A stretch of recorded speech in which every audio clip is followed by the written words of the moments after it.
London से आया मेरा दोस्त टकला टकला बहुत अच्छा है, सुंदर है, सुशील है। टकला मादर चोद, टकला मादर चोद। JMS recording studio. Music by Sabir Babu. अरे बहरा में 4 साल बिताइले, होई कौन खेल खेली आइले। अरे लंदन से आया मेरा दोस्त टकला मादर चोद। अरे लंदन से आया मेरा दोस्त टकला मादर चोद, टकला मादर चोद।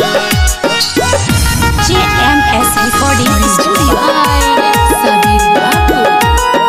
टकला मादर चोद।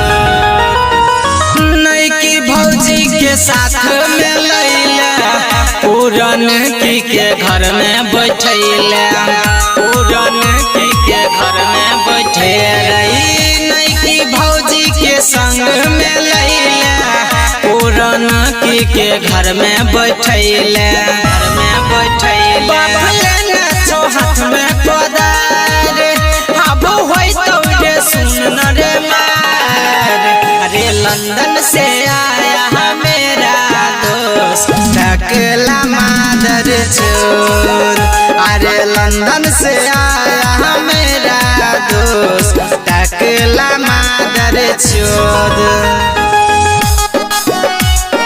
टकला मादर चोद।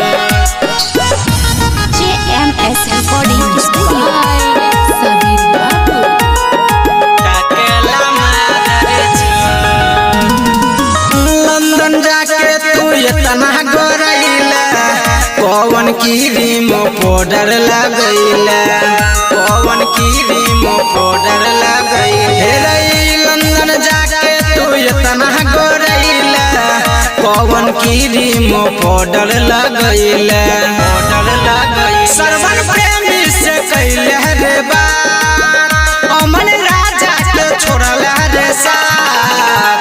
अरे लंदन से आया मेरा दोस्त टकला मादर चोद। अरे लंदन से आया मेरा दोस्त टकला मादर चोद।